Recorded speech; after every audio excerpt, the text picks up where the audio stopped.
Dans cette leçon, on va voir quel hébergeur web choisir pour mettre son blog en ligne en quelques clics.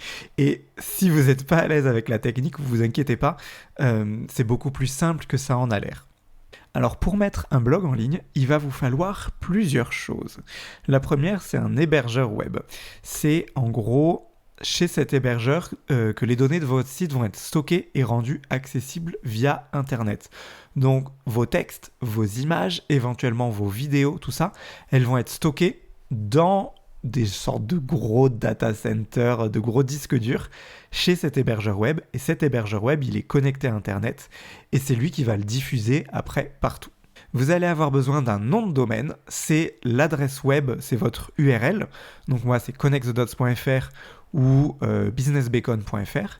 Et en gros, l'idée, c'est que quand quelqu'un avec son ordi, il va se connecter à votre nom de domaine, c'est relié à votre hébergeur et votre hébergeur dit « Ah bah tiens, faut afficher telle image, faut faire tel truc ».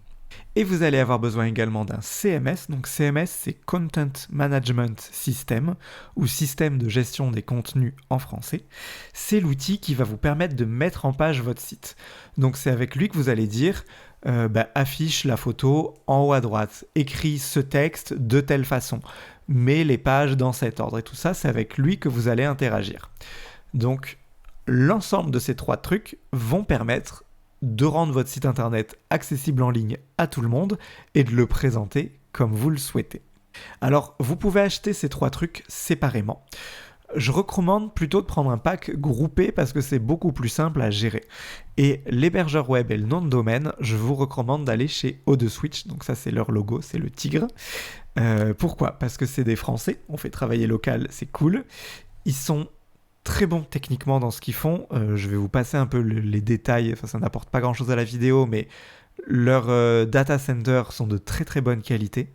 Et en plus, ils sont écolos, parce qu'il faut savoir que sinon l'hébergement web, c'est très très consommateur en énergie. Et eux, c'est les climatisations pour rafraîchir tout ça et tout, c'est pas bon pour la planète.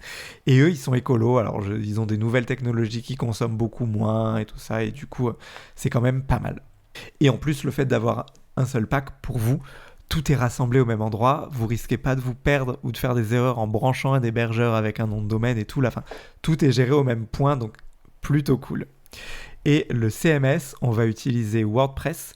Pourquoi ? Parce qu'il est gratuit et c'est le plus utilisé du monde. Donc comme c'est le plus utilisé du monde, il y a tout un système de plugins, ça s'appelle, qui est mis en place. Les plugins, ce sont comme des petites applications que vous ajoutez sur votre smartphone pour le rendre unique et le personnaliser en fonction de ce dont vous avez besoin.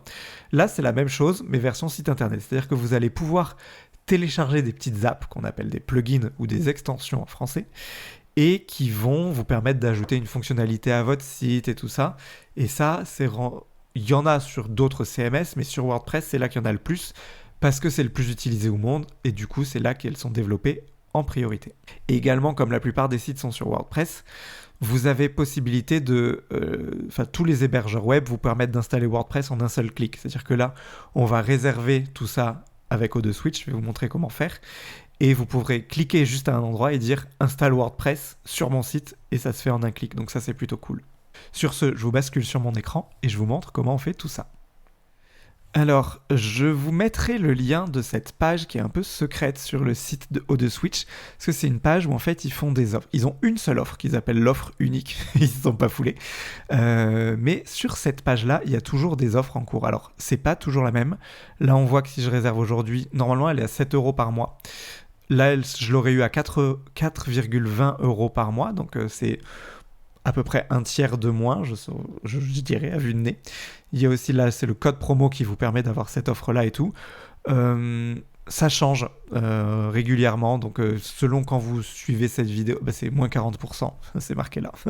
Selon quand vous suivrez cette vidéo et bookerez votre truc, il y aura des réductions différentes, mais sur cette page, il y a toujours une promotion. Donc je vous invite je vous mets le lien encore une fois dans la description, je ne sais plus si je l'avais dit. Comment on fait ? Donc, une fois que vous voulez le faire, vous cliquez sur commander ici. Vous dites j'enregistre un nom de domaine, soit vous pouvez le transférer, c'est si vous l'aviez acheté ailleurs, et au moins vous allez tout booker maintenant. Vous pouvez cliquer sur je choisis un nom de domaine plus tard, mais ça vous fait un réglage supplémentaire. Je vous recommande de tout faire d'un coup, au moins vous en êtes débarrassé. Là, vous tapez votre nom de domaine, donc c'est mon nom de domaine. Vous choisissez si vous voulez .fr, .com, .machin. Il va vous dire si c'est disponible ou non. Si c'est pas disponible, il faut changer. Ou alors des fois vous avez juste l'extension à changer, mais je vous recommande de tout changer plutôt. Encore une fois, c'est vous qui voyez. Et ensuite vous allez cliquer sur continuer et vous allez être amené vers le paiement. Moi, j'ai pas besoin de nom de domaine, donc je ne vais pas payer là sous vos yeux. Une fois que vous aurez payé, vous allez recevoir un email qui ressemble à ça. Donc un email bienvenue chez O2Switch. Dans lequel vous aurez un espace marqué accès à l'hébergement cPanel. C'est depuis cet endroit que vous allez faire tous vos réglages. Donc gardez, notez précieusement là ces identifiants. C'est pas les miens, ça c'est un truc de test, donc vous pourrez pas me pirater. Donc vous aurez l'adresse, l'URL de connexion, votre nom d'utilisateur et votre mot de passe. Donc gardez-les bien précieusement ça. Quand vous cliquez sur ce lien-là, vous allez arriver sur une page qui ressemble à ça. Là, vous notez le nom d'utilisateur et le mot de passe que vous aviez dans l'email. Et vous allez arriver sur l'espace technique qui ressemble à ça. Donc ça, c'est un compte de démo.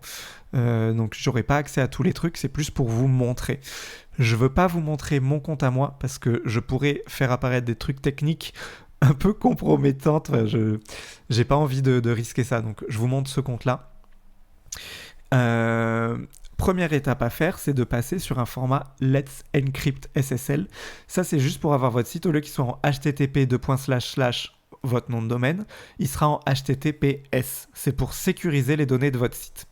Comment vous faites? Donc, vous descendez là, hop, jusqu'à la petite étape outils, ici. Vous cliquez sur Let's Encrypt SSL, pardon, j'y arrive pas. Et je vais vous glisser cette petite fiche outils juste en dessous, dans la description. En gros, vous allez cliquer sur votre nom de domaine, donc votre nom.fr. Vous cliquez sur générer juste à droite ici, et ça va vous générer vous recliquez sur générer après, un certificat SSL. Donc comme ça, votre site il sera sécurisé, plus sécurisé pour les pirates, pardon. Et ensuite, vous allez descendre tout en bas et aller dans la partie Softaculous App Installer et cliquer dessus. Et c'est là-dessus que vous allez pouvoir installer WordPress. Et donc, ce sera peut-être affiché comme ça, vous aurez direct l'option WordPress ici. Une fois que vous allez WordPress, vous cliquez sur Installation et vous revalidez.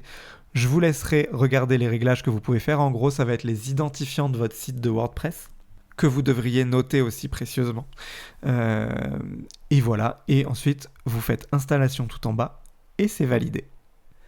Maintenant que vous avez votre site techniquement en ligne, je vais vous faire dans la prochaine leçon une petite visite guidée rapide de WordPress et on va installer un thème pour personnaliser votre blog.